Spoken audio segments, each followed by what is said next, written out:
Hi there. Welcome to another episode from MakingMyself.com. Like this one, it's going to be an interesting one. I've observed in the last months, and maybe you heard about it as well, like there are many layoffs. So there's people sometimes struggling, right, in terms of going through hiring processes. It's nerve-wracking sometimes, of course. The more you do it, of course, the better you get. But I wanted to share some mental models and some concepts that can be very helpful in terms of approaching the hiring process, and also for hiring managers to improve their processes as well. So there's always this thing that we need to kind of find these fit, right, between the candidate and the company itself. So we kind of increase the likelihood of success in the long term and the midterm as well. So we need to understand some basic concepts, and then hopefully this will be very helpful for you in terms of approaching an interview or hiring process to improve your likelihood of getting hired to somewhere that you really like, and hopefully will be useful for you.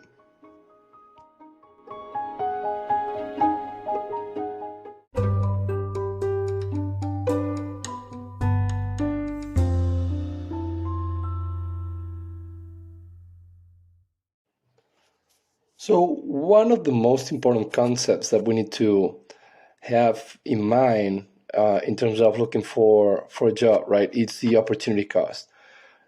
The opportunity cost is an economic term that basically tells us when we say yes to something, implicitly we're saying no to many, many other things that we could do because we cannot do everything at the same time, right? So it revolves around the idea that choosing one option over another involves foregoing the benefits of the alternative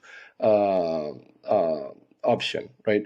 So in the job hunt, it's crucial to consider not just the immediate gains, but also what you might be giving up. And these trade-offs might differ in the time horizon, right? So for instance,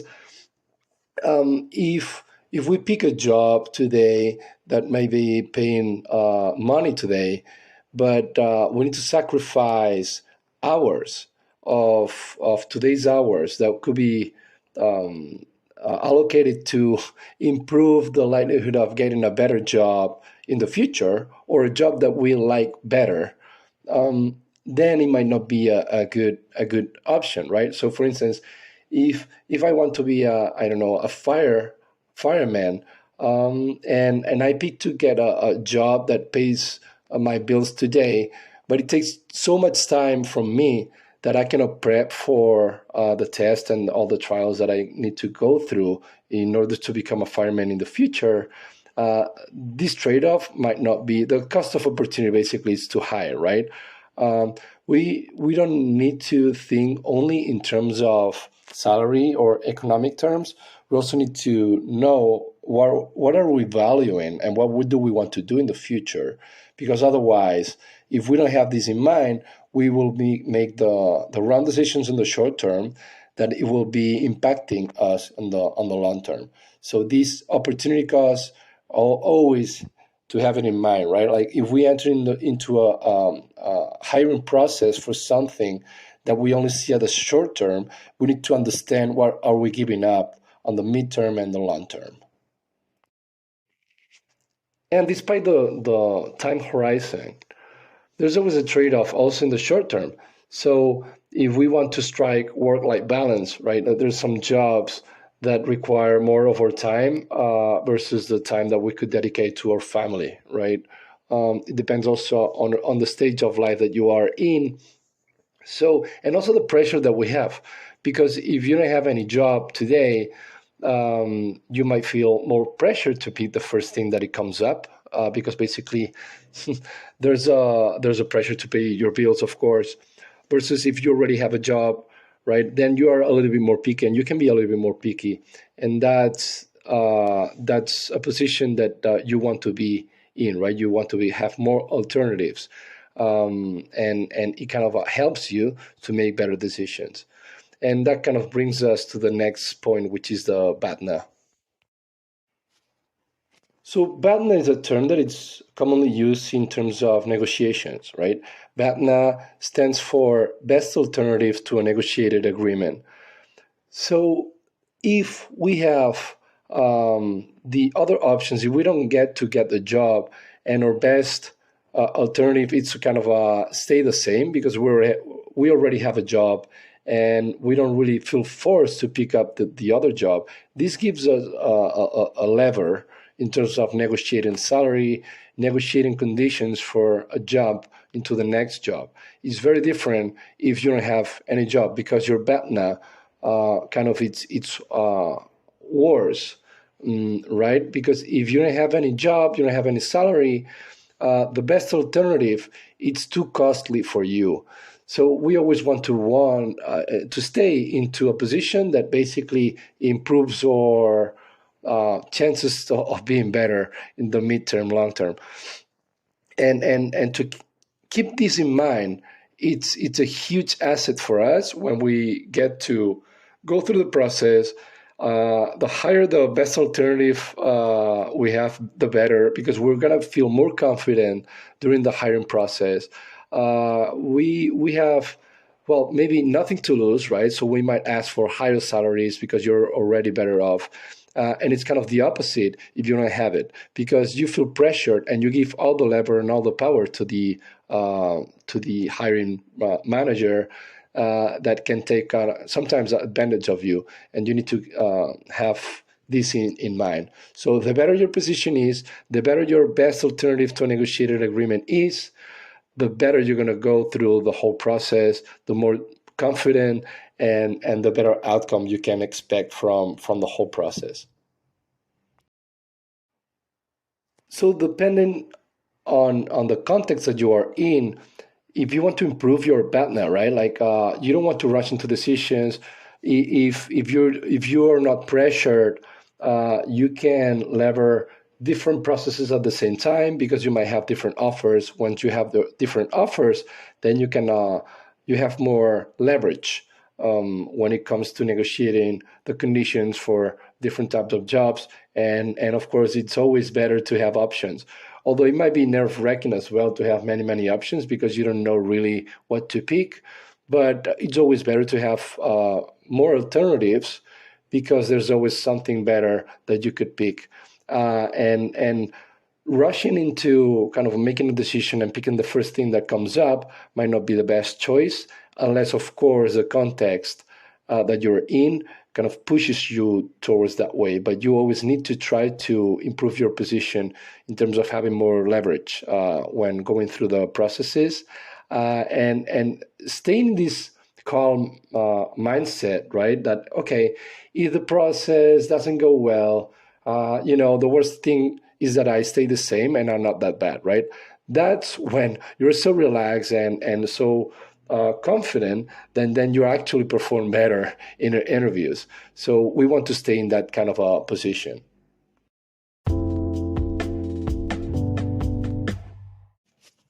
So now we know our cost of opportunity, or we have assessed it. We know what's the best alternative to a negotiated agreement.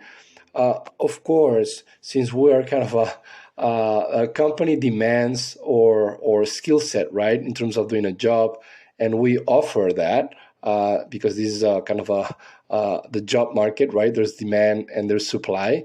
You are the supply as a skills that you can supply to the company, and the company demands that kind of skills. You need to know your circle of competence, and that's a concept that it's very used by also Warren Buffett and Charles Munger, right? Like, you need to know what you're good at, and you also need to know what you're not good at. And this projects to the company that you know what you're about.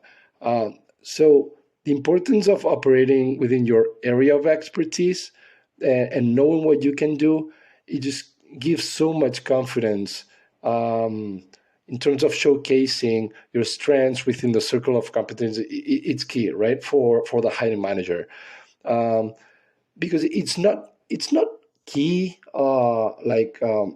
because there are other dimensions that we'll discuss later on.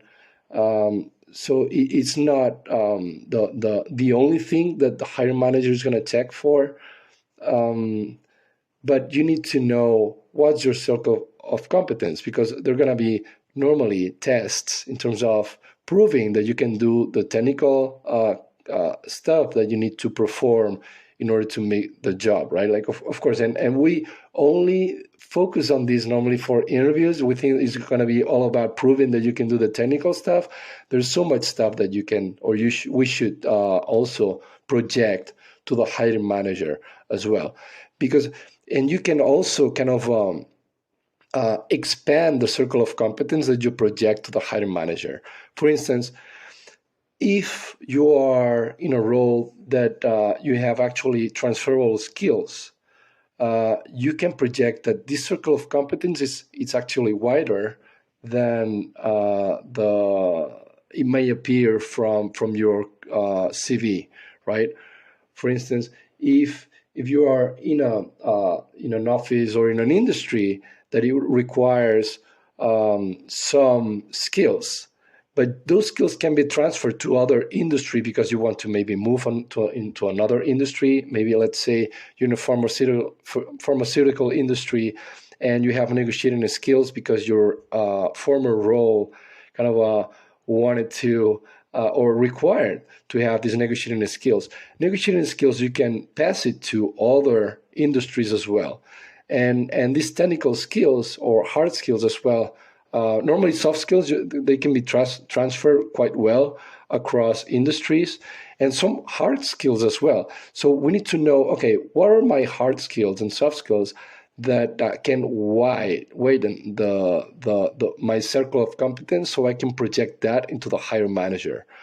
If you know what you're good at, and you know also what you're not good at, the hiring manager is going to take that, and then they will know, okay, this person, this candidate knows what they're really good at and what they're confident doing, and also what they need to improve, because they know that it's out of their circle of competence.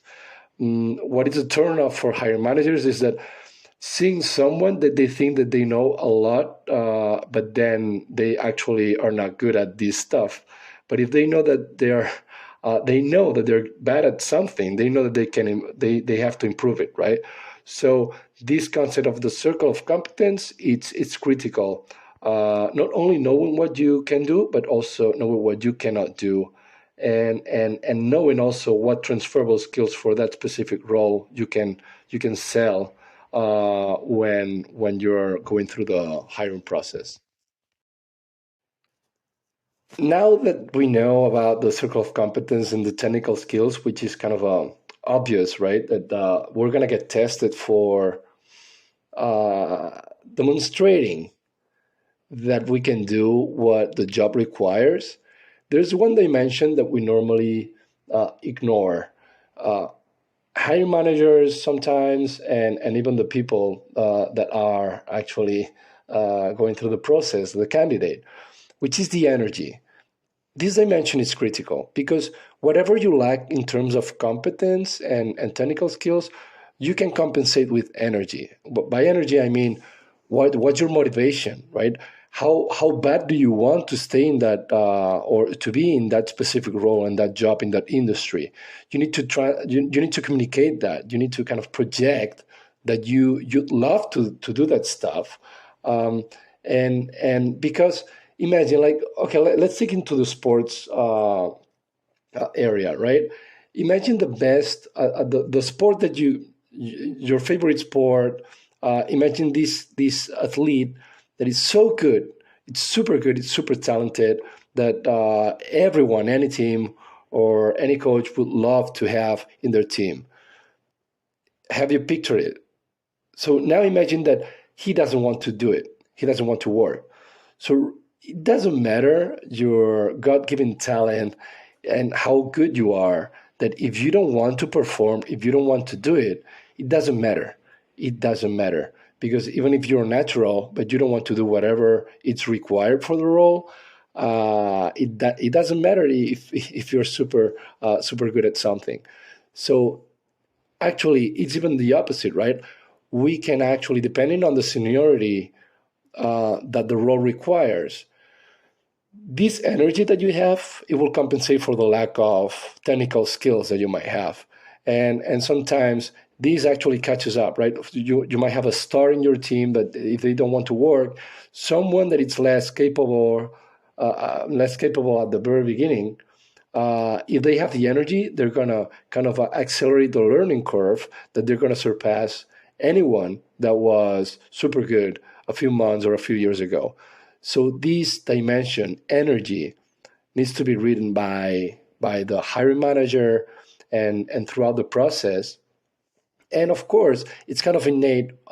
It comes natural for someone that has energy because we communicate that stuff. And if we don't communicate that, it's because maybe we're not motivated enough during the interview. We also need to kind of balance out this energy because if it becomes too strong, it might be overwhelming from the other side. But this dimension is often not highlighted enough, and it's critical. Especially if we're going to be in a process that we see as a mid and long term. There's this dimension that it's integrity that we need to really project as well. And if you're a hiring manager, you want to check for integrity of the candidate as well. Why? Like if you hire someone or someone that have technical capacity and we have a lot of energy, but we lack integrity, that's going to be a huge problem in the midterm and long term as well. So it just plays a vital role in terms of job market, in terms of reputation. It's maintaining honesty and ethical standards throughout the hiring process and your professional life, right? So the things that we can test and normally in terms of identifying the level of integrity of people, it's how humble they are. And by humble, I mean, okay, do we recognize once we have a mistake in the past, if we committed a mistake in the past and we say, yeah, we got that wrong and we learn from that, and all the work ethic that you have, you need to project that during the hiring process as well. Because normally these relationships should stay longer. It depends also if you are going through a job or a hiring process for a job that it's short term. So it's not as well. We just still need to, of course, because this world is a small world, right? So you always want to project integrity and reputation, regardless of the time horizon that you see for that specific job. But it might be less relevant if there's for I don't know, for 1 day or 2 days gig, right? But or 1 month. But anyway, like the people that hire you, they might speak to other people, right? And this world is very small, so you always want to keep your integrity and reputation intact, and as good as you can, of course. And that goes with staying consistently in that level. So like stay humble, project that you learn from your mistakes. It's not bad actually, because if you actually didn't commit any mistake in the past, it's not that you excel. It's actually that you didn't push it enough that you are not committing any mistakes, right? There's many concepts out there that is related to that stuff. So just keep your integrity intact, project that level of reputation and integrity, and it's a big plus for any hiring manager. And if you're a hiring manager, there's some questions that you want to throw out in terms of checking that integrity, right? Like again, what mistakes did you commit in the past? What did you learn from them? It's the most common used. So it's very interesting concept and very relevant.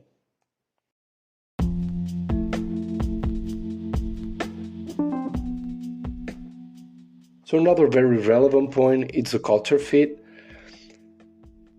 We always want to have the values and the culture fit aligned with the company that we're trying to get in, right? So if we see that there's some values that don't align with ours, midterm, long term is going to be painful for everyone, especially for the employee or the candidate. So we need to identify that stuff. So it actually ensures that there's a harmonious and productive relationship between you and the potential employer, right? It's all about aligning these values and the work environment, and understanding if those are reflected also in your team, right? In your hiring manager. Like, it's not only this test, right? Like, oh, this is the airport test. If I got stuck with my boss, or the boss gets stuck with me for 8 hours or 10 hours, would I actually be wanting to stay with that people? That's kind of a simplification, of course, but it goes beyond that. Like, are we aligned in terms of values? Because if it's not clear, you might have a problem on the long term. And yeah, it's a difficult one if it happens, right?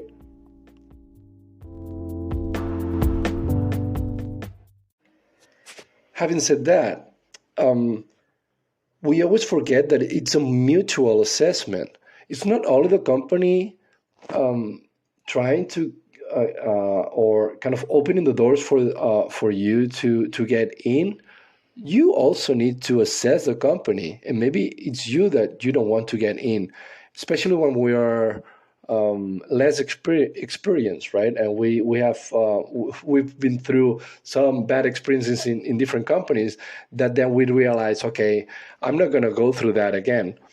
So if you're a little bit less experienced, or you're kind of going through your first hiring processes and all that stuff, do the homework, because when we normally, the hiring managers is like, okay, it's recommended for you to have questions towards the company.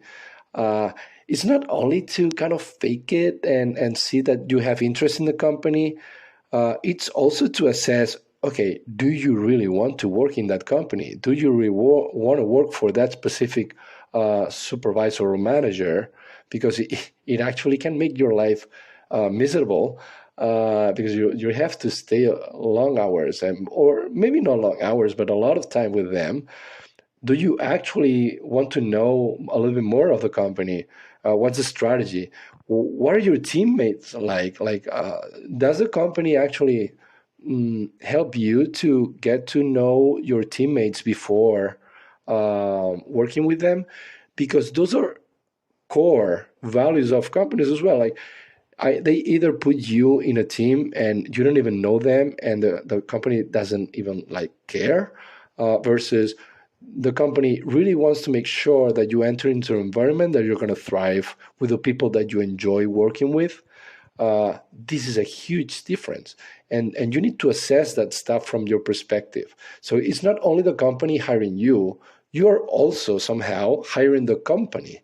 You need to filter some standards from your perspective before making the decision. And I understand that if you, depending on your context, you might feel more pressure, right, to decide for a specific company, even if you're not fully aligned, because you need the money. Yes, I get that. I've been there, of course. But regardless of how much pressure do you have, you want to understand if you're actually aligned, and if the company offers you something that you accept from the standards, because otherwise you'll know if this relationship will stay for the long term or not. So again, think about, what are my standards, and what are the questions that I need to ask the company, so I hire the company as well. So it's a mutual assessment. Don't forget that it's critical. And it also makes the company kind of wanting you more. You can use it as a technique, right? Because first you're demonstrating that you have these analytical skills, that, okay, I'm not going to get it first into the whatever first opportunity that I come out with, right? You're making them a little bit more difficult because you want to make sure. And this decision-making ability or skill, they know that you're going to use it as well when they work for them. So they kind of it increases your value as a candidate, right? It's not only making them more difficult to hire you. It's not a superficial thing. It's showing that you have standards, showing that you have like a good, assessment skills in terms of making sure that you're going to make a good decision. And this skill set or this decision making skill set is what you're going to be using also within the company. So no, don't take back or don't hold like difficult questions after the interview if they open up for questions. And also pick up on processes that maybe after you go through the process and all, if the company doesn't ask you, okay, do you have any questions, that's a red flag, because they might not care, right? And depending on how bad you want to get in and how bad you're aligned with the company culture and all that stuff that we mentioned before, you want to feel listened to, right? And if they don't open a channel for you to ask questions, even if, well, especially if those are difficult, you might be reconsidering if you want to get into that environment. So again, mutual assessment, very interesting and very important and relevant in terms of going through the process of the hiring manager.